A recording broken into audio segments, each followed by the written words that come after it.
करीब 12,000 रुपये कमाने वाला एक युवक बेहोशी की हालत में था। जब अचानक से उसकी आंखें खुलती हैं तो वो देखता है वो एक कमरे के अंदर था। वह एक आलीशान घर के अंदर था। जिस बिस्तर पे वो लेटा हुआ था वो कोई सामान्य बिस्तर नहीं था, वो असामान्य बिस्तर था। इससे पहले उसकी ज़िंदगी में ऐसा बिस्तर कभी नहीं आया था। जब उस बिस्तर पे हाथ फेरता है, मखमली गद्दा देखकर अचानक से उसकी आंखें खुल जाती हैं। जब वो आंखें खोलकर देखता है तो हैरान से हो जाता है। उस कमरे के अंदर ऐसी कौन सी चीज़ थी जो नहीं थी। बेहद ही खूबसूरत, आलीशान, लेकिन इससे भी हैरान करने वाली बात यह थी कि वहीं पास में एक सोफ़ा रखा हुआ था और उस सोफ़े पे 4 लड़कियां बैठी हुई थीं। और वहीं पास में एक लड़की जो पास में फ्रिज रखी थी उसके पास। उनको देखने के बाद उसकी आंखें खुली की खुली रह जाती हैं।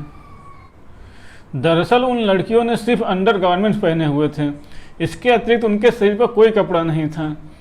ये देखकर वो लड़का सोचने में मजबूर हो जाता है कि वो कोई सपना देख रहा है, लेकिन ये सपना था नहीं, ये बल्कि सच था। ऐसा सच, ऐसा भयानक सच जिसकी उसने कभी कल्पना भी नहीं की होगी। एक लड़की उसके पास आती है गिलास में पानी और कुछ गोलियां लेकर और उसे खाने को बोलती है। पहले तो वो लड़का मना करता है, लेकिन वो मजबूर था, उसे खाने पड़ता है दवाइयाँ। इन दवाइयों को खाने के बाद उसके शरीर में अलग तरीके के बदलाव देखने को मिलते हैं जिसकी उसने कभी कल्पना भी नहीं की होगी।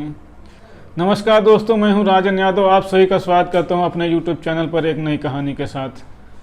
आज की कहानी बहुत ही रोचक है, बस कहानी में अंत तक बने रहिए।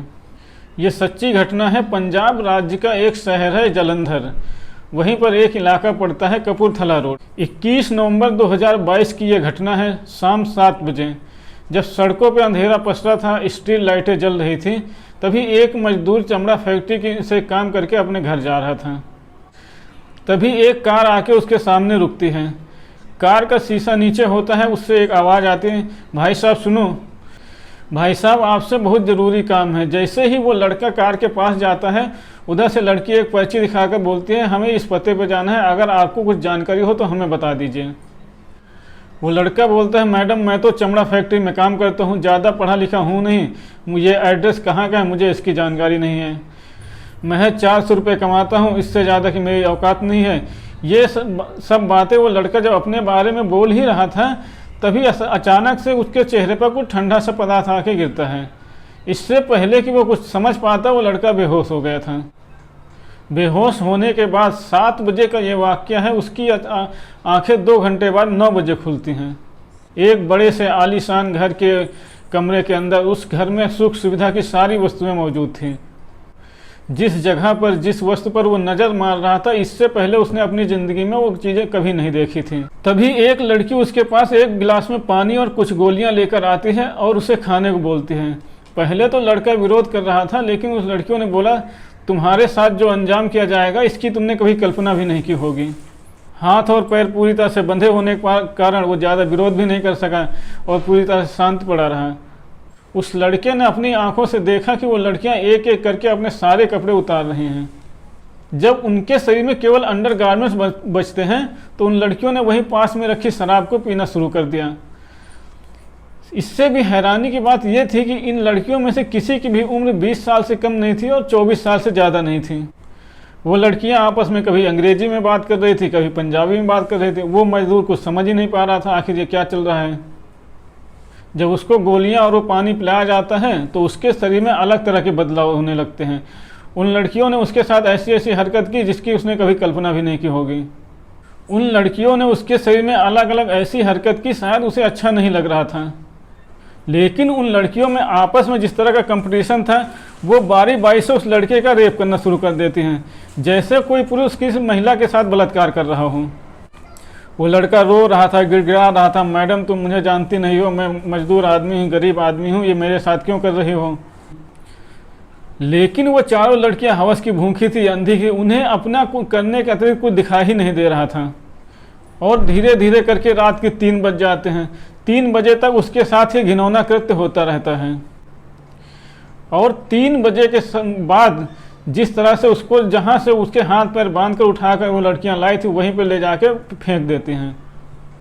अगले दिन वो लड़का थाने जाता है। थाने में जाकर अपनी रिपोर्ट लिखाता, अपनी बात बताता, लेकिन इससे पहले वो थाने के बाहर से ही वापस आ गया अपने घर। क्योंकि वो गरीब आदमी था, शायद पुलिस उसके खिलाफ कोई कार्रवाई नहीं करती, इसलिए ये सोचकर वो लड़का अपने घर वापस आ जाता है और ये बात अपने घर वालों को बताता है। अब घर वालों के माध्यम से ये बात मीडिया में आ जाती है। मीडिया में ऐसा कोई सा अखबार, कोई सा चैनल नहीं था जहाँ पे इस घटना को जगह ना मिली हो।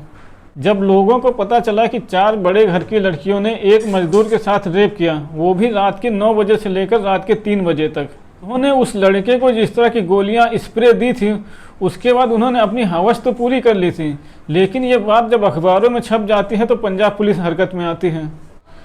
इस इलाके में जितने भी CCTV कैमरा लगे हुए थे सभी चेक किए जाते हैं। इस जगह पे आसपास जितनी भी जगह थी सब जगह चेक किया जाता है ताकि उस सफ़ेद कार का पता चल सके और उस सफ़ेद कार में कौन कौन सी लड़कियां थी, कौन कौन से घर की थी और कौन से घर में ले जाकर उस लड़के को रखा था, इसका कुछ पता चल सके। पुलिस इन सब की जानकारी जुटाने की कोशिश करती है, लेकिन जब मीडिया और पुलिस वालों ने पूछा कि तुमने FIR लिखवाने की कोशिश क्यों नहीं की, तो उसके घर वालों का कहना था कि हमारा आदमी जिंदा घर वापस आ गया, हमें इसी बात की खुशी थी, इसलिए हमने FIR नहीं लिखवाया। चारों लड़कियां चाहती तो इसका मर्डर भी कर सकती थी, लेकिन उन्होंने इसके शारीरिक शोषण कहती थी इसका कुछ भी नुकसान नहीं किया, इसलिए हम कोई कार्रवाई नहीं करना चाहते।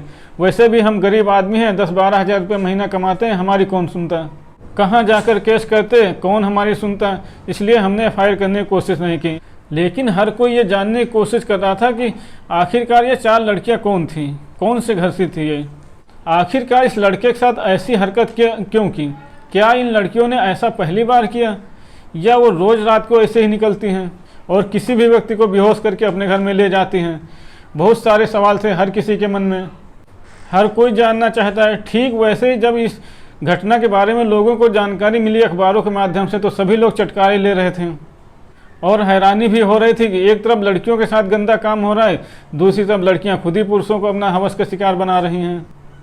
ये बात कितनी सच है कितनी झूठ है, इस बारे में जालंधर पुलिस जांच करने में जुटी हुई है। पुलिस का दावा है जितनी जल्दी हो सकेगा इस सच को लोगों के सामने लाया जाएगा।